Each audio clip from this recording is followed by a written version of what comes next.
quem é Stalin?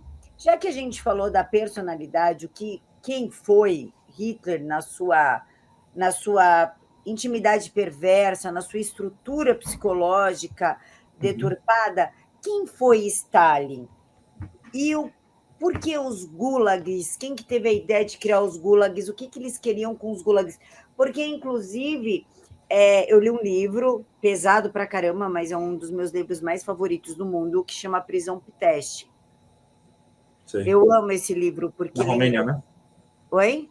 É da Romênia? Isso, esse mesmo, da Romênia. Perfeito. Porque eu falo que é mais ou menos o que o Supremo está tentando fazer no Brasil, com as suas devidas proporções, né? Mas as torturas que aconteciam lá, em quem era contra o regime e tudo,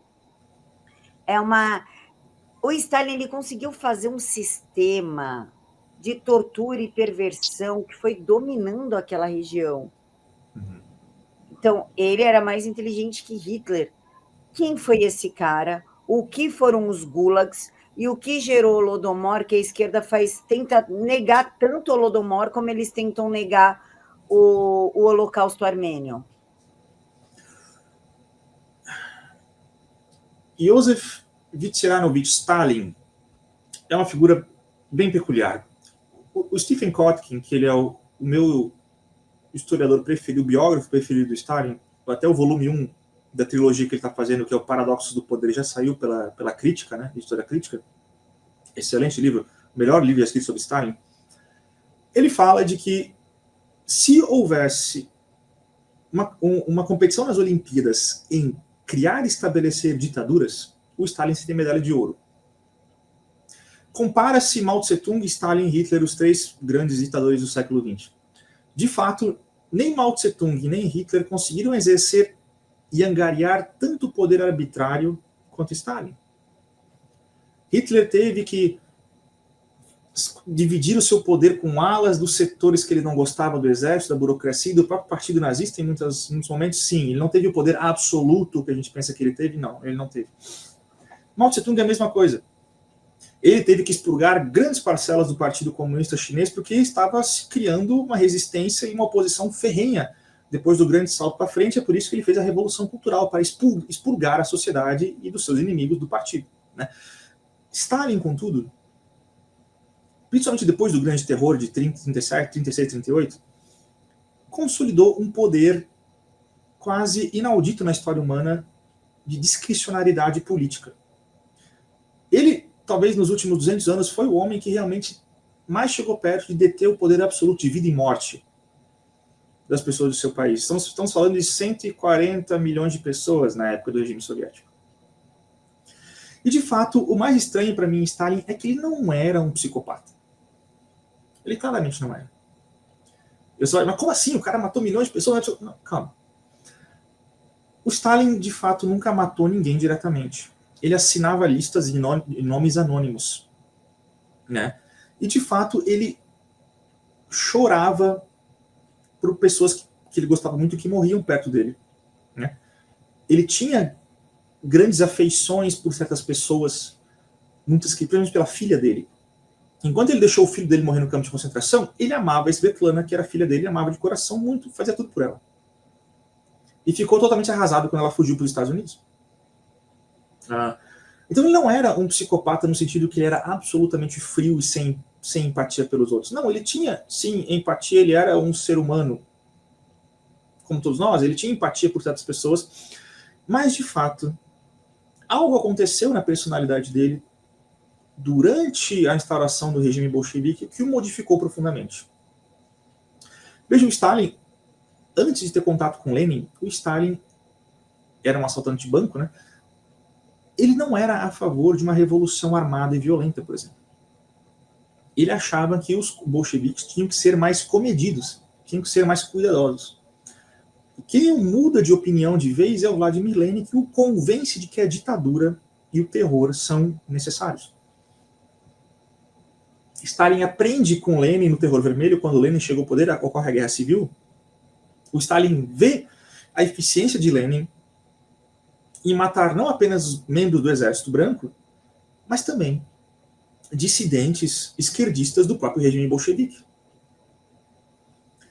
E essa lição nunca vai sair da cabeça de Stalin.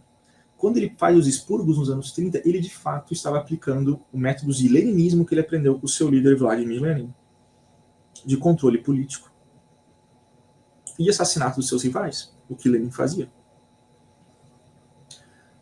E de fato Stalin é muito bem sucedido. Ele sabe manipular pessoas, ele é extremamente carismático, tá? Há 2 elementos que todos que conheceram Stalin falaram sobre ele. 2 coisas marcantes: as suas cicatrizes da varíola e o seu carisma. No 1 a 1, quando você conversava com ele, né, quando as pessoas conversavam com ele, quando ele estava num ambiente descontraído de conversa, falavam que ele era uma pessoa extremamente engraçada e carismática. É assim que ele fez aliados. É assim que ele fez aliados contra Trotsky. Ele fez amizades e colocou pessoas que ele fazia amizade em cargos de poder que dependiam deles. Quando Trotsky abriu os olhos, a máquina estava toda com gente de Stalin. Porque ele era carismático. Ele não era um orador de massas que nem Hitler e Mussolini, não, mas ele não precisava. Ele só fazia amizade com pessoas-chave para colocar em posições chaves e depois massacrava os seus inimigos. Porque ele já tinha a máquina nas suas mãos. Então Stalin foi o ditador mais eficiente em estabelecer uma ditadura, em estabelecer o poder, saber manipular o poder, saber o que é o poder, qual é a origem do poder. O poder não é retórica, o poder não é propaganda, não. O poder é exatamente isso, o poder de exercer a força. No fim das contas, tudo o que auxilia o poder, que é propaganda, que é ideologia, no final das contas está auxiliando o quê? O poder da espada. E Stalin foi extremamente eficiente em ter uma espada, a criar sua espada e mantê-la no pescoço de todo mundo que ele queria. Se vocês lerem o Stephen Kotkin, Paradoxos do Poder, vocês vão ver exatamente a natureza do poder e a pessoa que mais habilmente soube exercê-lo nos últimos 200 anos. Ele realmente foi um mestre, medalha de ouro em construir uma ditadura e saber exercer o poder. E sobre os campos de concentração, o Estado soviético precisava de mão de obra. Humberto Matos, que é um comunista da internet famoso, ele fez um vídeo dizendo que não, os campos de Stalin não eram a mesma coisa que o campo de Hitler. Os campos de Hitler eram de extermínio, os campos de Stalin eram só de trabalho, porque o Estado soviético precisava de trabalhadores. Ah, entendemos. Vocês precisam de escravos, então. E, de fato, Stalin utilizava os campos para trabalho escravo. Você vai se forçar a trabalhar para o Estado soviético ou vai morrer. E grande parte da economia soviética foi baseada em mão de obra escrava. Desde o começo até o fim do regime soviético, economia parcialmente por trabalho escravo. É por isso que os gulags eram tão necessários. Eram para manter o Estado em pé, o Estado baseado em um trabalho escravo. Certo? E o Holodomor, na verdade, foi uma campanha de Stalin contra os kulaks ucranianos, que para ele eram os inimigos do regime, que eram os agropecuários, os agricultores ricos. Ele decidiu isolar a Ucrânia militarmente, coletivizar as agriculturas e amarrar todo mundo lá dentro numa fome. Ele queria controlar e asfixiar os kulaks, ele acabou asfixiando toda a Ucrânia. Ninguém podia sair, ninguém podia entrar, a não ser que ele permitisse. Todos os grãos confiscados dos poloneses foram levados para a Rússia, certo? Enquanto eles morriam de fome lá. Porque Stalin queria dar-lhes uma lição, porque os ucranianos não quiseram se anexar ao Estado bolchevique quando Lenin estava no poder, então Stalin decidiu se vingar deles, matando-os de fome. E ele conseguiu, infelizmente.